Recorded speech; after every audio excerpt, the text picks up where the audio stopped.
All right, we're going to attempt to make some raw potato chips. And we're going to try using the Rothkrantz method. So first we got our potatoes. There's 5 pounds of potatoes here. I just washed them. We're going to drain them. And this should be a pretty simple process. We're going to slice them with a mandolin slicer. And then we're going to soak them in a solution of, I think, apple cider vinegar and something else. I'll have to check. And then let them sit for about 12 hours and then dehydrate them and see how they turn out. So that's the first step. All right, so first things first, we're going to use a mandolin slicer. We're using a, what is it, a Born slicer, and I really like it. It's a really great slicer. So all we really have to do is figure out how thin we want to slice these more than anything else.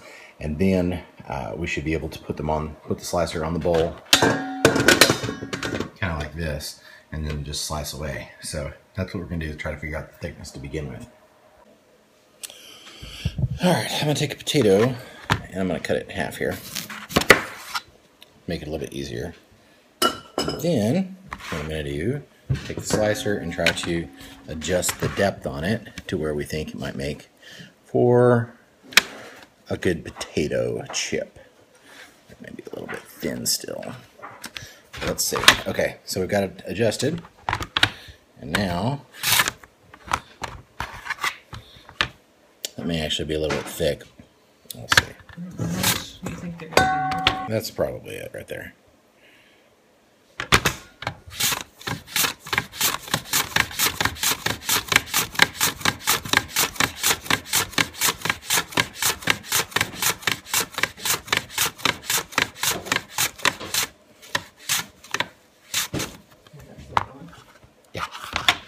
All right, so now we've got a bunch of would-be potato chips. And the thinner they are, probably the faster they'll dehydrate. So, all right, I'll put all those in there.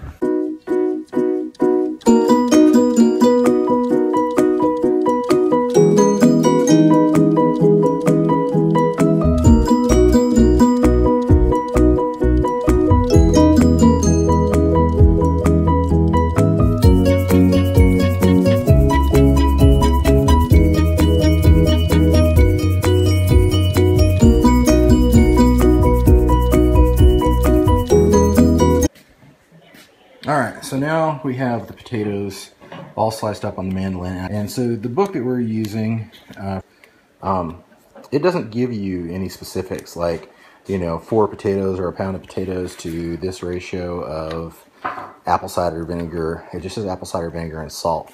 Now, Stark Raving Raw and I kind of disagree on salt usage. I don't think we should ever have any, and she thinks that some's not bad. So, and there's 2 different camps there, and you know, I don't know which one's right and which one's wrong. I know which one that I prefer and which one I don't. So, what we're going to do, well, we're going to rinse them first.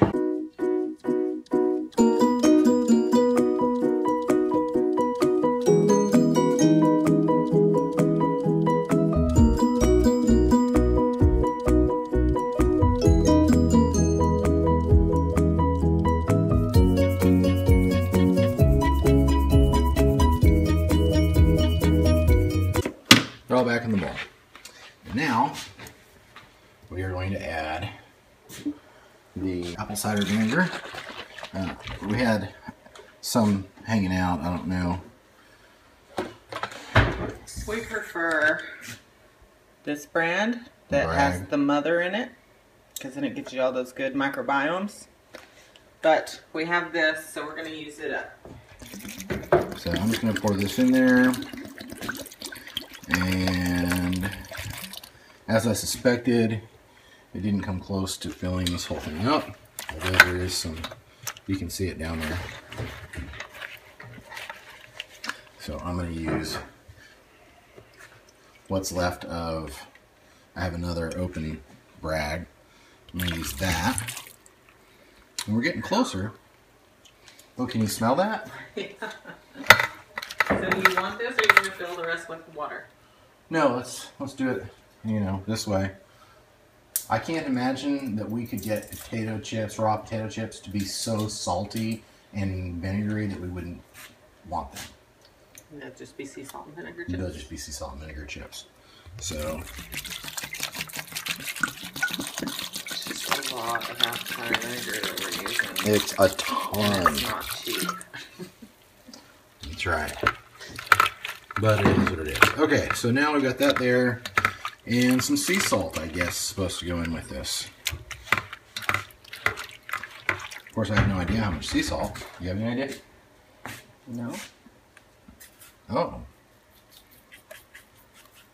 They are potato chips after all. What do you think? I don't know what old Rothkrantz was thinking. I don't know the idea behind his, you know, hey, mix this up with salt and vinegar.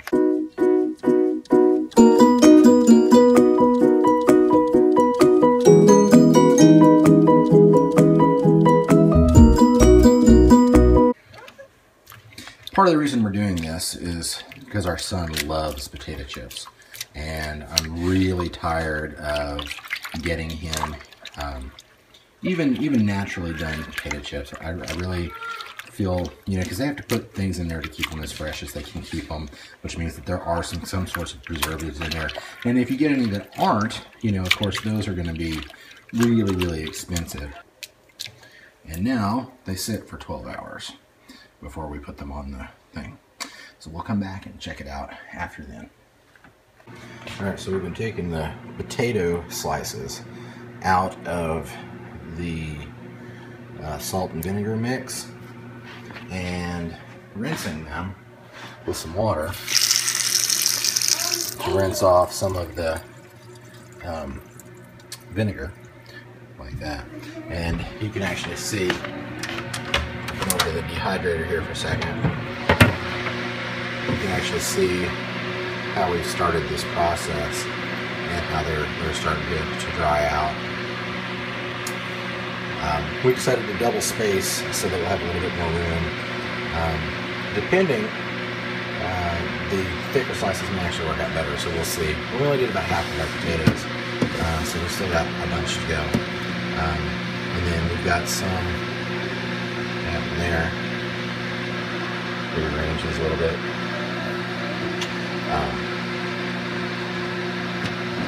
So we'll give them a couple hours and see how they pan out. The last one we did for 2 hours were pretty well done because they were so thin. So I'm going to go ahead and put the rest of these in on the dehydrator sheets, and then we're going to go ahead and try to finish them out. And we'll take a look at the finished product once it's done. All right, I think we're just about done with this experiment, at least for the most part. These, I think they're pretty well done.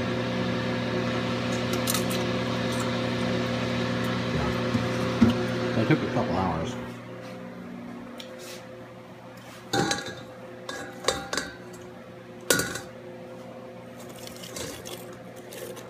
I thought they'd actually take a lot longer than this, but they shriveled up and pretty well and didn't take too long. Beginning of what kind of seasoning you could do with these things.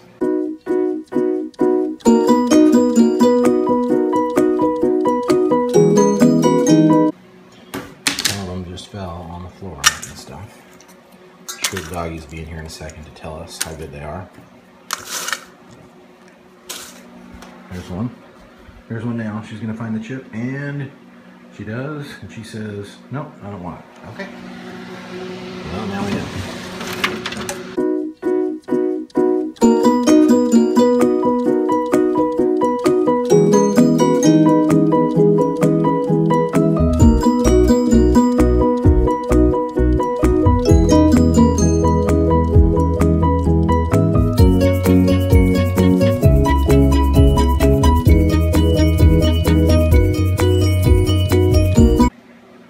So there you go.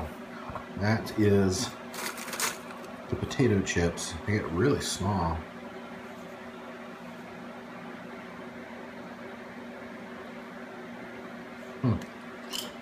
Not sure if I'll do that again. Oh well.